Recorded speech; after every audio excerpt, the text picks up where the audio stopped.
It's so amazing to me that while people were wanting to look like Farrah Fawcett, other people wanted to look like this. Just look at this image for a minute. Remember I was saying that the overarching trend in silhouette in the 70s was wideness, wide collars, wide pants. Punk rock was skinny. So this was a shocker unto itself. Skinny pants, skinny t-shirts, so different. And punk rock did not come from the streets. It came from a designer who gave it to the streets because she was right there on the streets herself. This young fashion graduate, Vivienne Westwood. I cannot stress to you how revolutionary Vivienne Westwood was, but I also can't stress to you how small time she was when she first went into business with her boyfriend Malcolm McLaren, who was himself a small-time music producer manager type. The two of them got together and opened a shop called Sex. Yes, Sex, on the King's Road in fashionable Chelsea in London. The King's Road was very staid and rather posh, so imagine how offensive and shocking it was for a store like this to open. This was a reaction. Fashion is not an island, it's a response. This was a response to all the shit that was going on in the world. But instead of, oh, let's go back to Hollywood glamour, let's escape into vapid disco music, let's pretend we're African, Westwood and McLaren were saying, no, we are part of this, let's confront it. Sex was deemed very offensive, and the clothing that was sold in it was truly revolutionary. Things like this. T-shirts with the sleeves cut off, studded, covered in safety pins and chains. Nobody had ever seen anything like this before. When I think about fashion today, how everything is, oh, the 70s are back, the 80s are back, somebody's channeling Saint Laurent, somebody's channeling Bieber, someone's, oh, screw that. Westwood was revolutionary. This was new. The store's Sex was eventually deemed far too offensive, and it was changed to Boy. And Boy is legendary. Westwood's first collection, I didn't even want to use the word collection, it sounds too grandiose. It wasn't a collection. This was Viv and her pals and her boyfriend Malcolm McLaren in the back room, adding studs and chains and safety pins to clothes and silk screening all themselves. It was called Seditionaries. Know this. This will really set you apart from those people who, oh, I want to be in fashion. I love fashion. But they don't know fashion. You will impress future employers if you can quote seditionaries. What is a seditionary? Well, a seditionary is somebody who goes against the government, who says bad things about the government. And so it's a rebel. It's a mouthy rebel, which is perfect. Punk rock. Seditionaries. What did Boy sell? Well, it sold black, studded, ripped t-shirts and pants, and a lot of fetish wear. Do you know what fetish wear is? Basically, fetish wear is still a small market in fashion, a specialty market. PVC, bondage gear, this kind of thing, sex stuff. But it was sold as fashion, as streetwear. It was so shocking. Look at this. Fuck forever. Excuse my language. Imagine you are in the mid-1970s and you are walking around with a t-shirt that says this, that shows a naked woman masturbating. This was shocking. Genuinely shocking. This is a classic seditionary garment.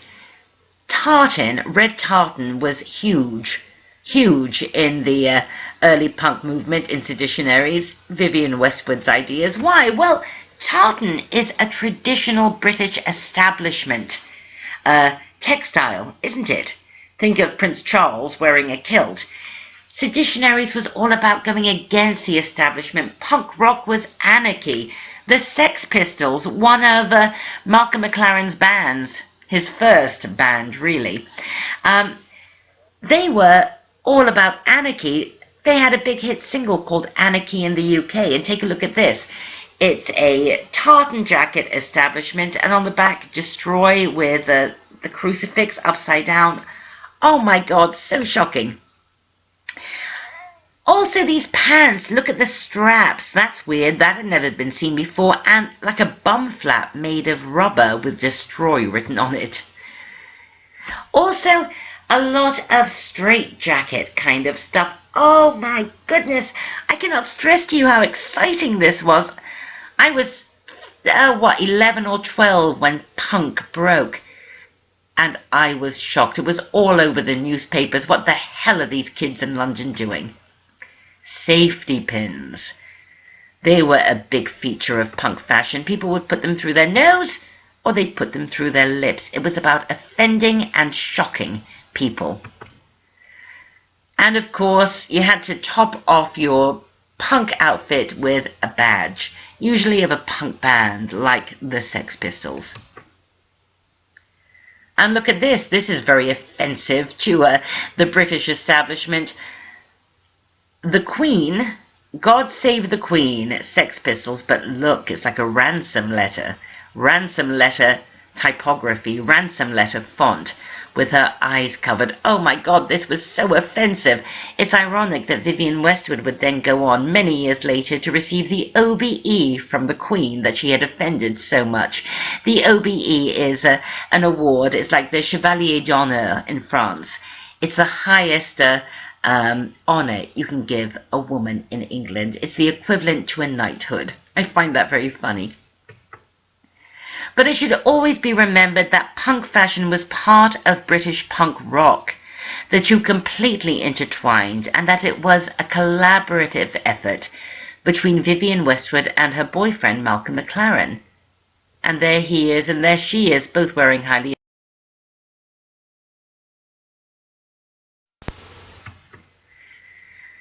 punk style. There was nothing like it.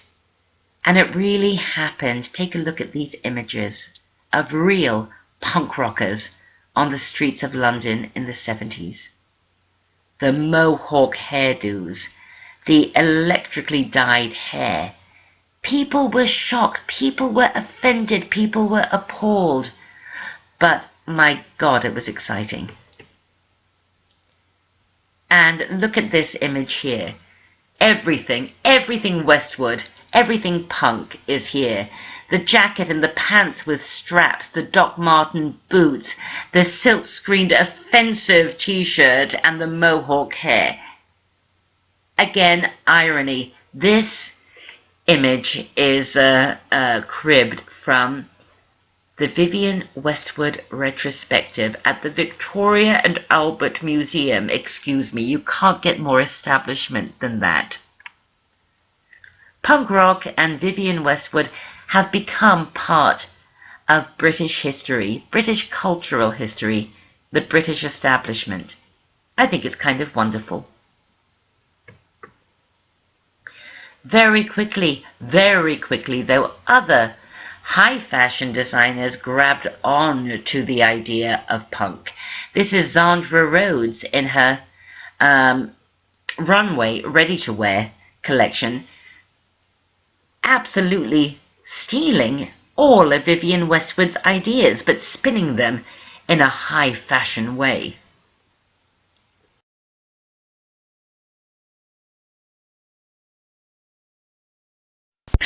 I think you knew this was coming. How could I resist? Let's take Sarah, and let's give her a suitably punk rock name.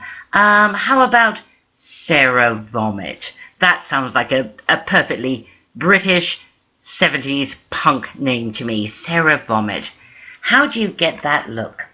Well, the first thing you should know is that punk rock makeup, be it on a woman or a man, was not bought at the drugstore. Punk rockers used theatrical makeup, they used stage makeup, but then stores like Boy started selling theatrical makeup, stage makeup.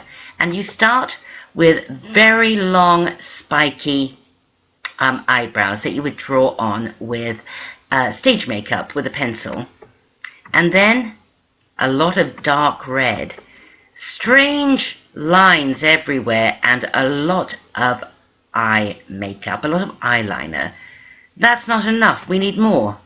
It's still not enough. She's still looking like Sarah and not like Sarah Vomit. Come on, let's put more eye makeup on. There we go. Now we are really getting the punk rock beauty ideal. Strange arbitrary lines drawn down the nose.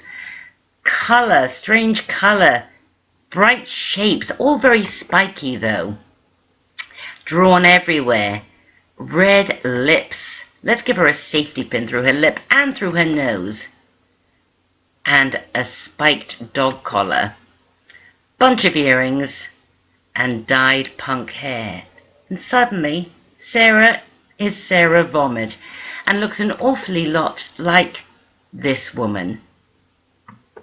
Jordan.